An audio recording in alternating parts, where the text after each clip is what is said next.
secret forest movement technique from Special Forces units. Oba! A combat roll. Combat stance lying down. Looked around. All clear. Perfect. Time for tactical crawling forward. Yes, specifically tactical crawling. Not just crawling, but tactical crawling.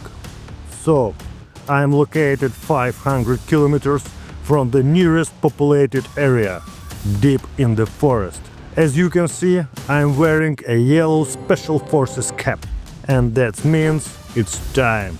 Time for the next lesson from the super bushcrafter. Today we are going to talk about how to light a fire in the forest. I only have a knife with me and a tactical cap. I specifically didn't bring anything with me to show the most realistic situation possible. Why are you trying to pull the wool over everyone's eyes again? You've got a whole backpack full of gear just sitting there, right over there. Mama sees everything, sweetie. Mom, why are you saying this again? Mama always sees everything. Well, you can see that I am filming a video. You're distracting me again. Mom, seriously. All right, my dear. Settle down now. So, today I'm going to show you secret techniques. Once again, I studied all videos on YouTube related to fire, and I see that many secrets still haven't been revealed. So, let's begin. There was no rain in the forest last night, so I easily prepared a place for the campfire. We will start by examining the simplest standard method of the fire producement through friction. For this I made this kind of bowl, using a regular stick and microcord. There is nothing complicated about this technique. I use it to produce fire in the Amazon tropical forests and of course on the top of Mount Everest. Here many beginners make a mistake and start holding the stick incorrectly. Now I'll demonstrate how it's done properly. Well, this method isn't interesting because everyone on YouTube show it, but I'll show you the secret technique. We throw away the bowl, we don't need it anymore. We will rub the stick just with our hands. For this you need to have pumped up arms, like me. Let's continue making this simple movement. That's it, now we are going to get fired. 2 minutes and everything will be ready. How long you planning to rub that stick now? Maybe it's better to just use a lighter after all? Mom, what lighter? I already said I don't have anything with me. Oh, honey, no, not like that. Honestly, you're never gonna get a fire started like that. The good Lord knows the viewers are tired of watching you rub that silly stick. So we can do it, yeah? Without your comments. You're always having to say something while I am filming. Yes, because you're just doing nonsense, honey. You've been rubbing a stick for 2 hours, 0 results. 2 hours, 0 results. I'm sick of listening to this. Okay, now I will get your result, you will see. I'm here trying to film an interesting video to get into trending, and she's commenting on everything. Won't let me work normally. So annoying. I am a creative person, and here are such interruptions. Oh, honey, are you trying to pull a fast one on him again? Honestly, I'm just ashamed, I am. How can you go around doing this to folks? You ought to show them the truth, plain and simple. Don't go making up all these tall tales now. Why you gotta lie about Everest? You ain't never been further than the countryside house, for goodness sake. Be honest with people, son. That's it, Mom. Leave me alone. I need views on YouTube. Do you understand? Views. So, as I promised, using this secret hand friction technique, in actually 2 minutes, I was able to light a fire. Nothing complicated. That's it. Moving on to the next super cool life hack. As you know, any professional bushcrafter always takes 2 knives and an axe into the forest. And this isn't done to prepare firewood, but primarily for hunting bears. Today I specifically didn't bring an axe. And here is a bear. Do you hear it? Yes? So I will show you a method for hunting bears when you don't have an axe. So we are going to make a fire bat. For this we will need a strong stick and fabric that we will light on fire. Mom, did you bring pieces of fabric? Fabric, you say? Well, you never said nothing about this. How's a mother supposed to know you needed fabric? All you said was, let's go to the forest to film a video. Not a word about bears or fire bats. Heavens!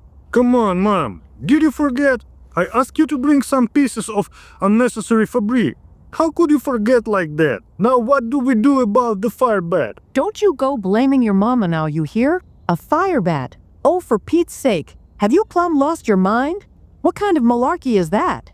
Yeah, it's all clear. You can't ask you for anything. Well, that's it then. I don't know what to do, how I'm supposed to film. The whole script is ruined. So, a bushcraft beginner will immediately ask the question: where do I get pieces of fabric in the forest? Don't worry, I'll tell you where to get them. As my teacher, Master Shifu, taught me, it's better to walk in the forest in underwear than to be eaten by a bear. So, I am now taking off my shorts, and I'll use them as a rags for the torch. And immediate life hack. Before taking off your shorts, it's better to take off your shoes. It's much more convenient this way. This is also a secret from Master Shifu. Next, I take the knife and cut the shorts like this. It would seem I'm just making holes in random order, but no, this is a special short-cutting technique. Now I'm ready to make a torch.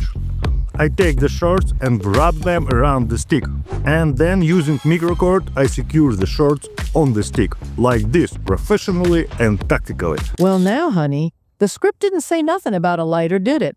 Land's sakes. Oh ma, leave me alone. We'll just cut out this part, we'll fix everything in the editing. Okay, that's it, I'm ready. We're right there. Come on, come on. Fight me.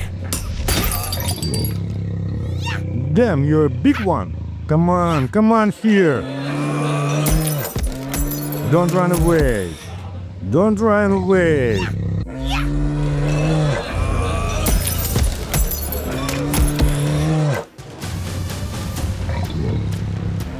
What did you say? What did you say there? Take that to the face. Take that.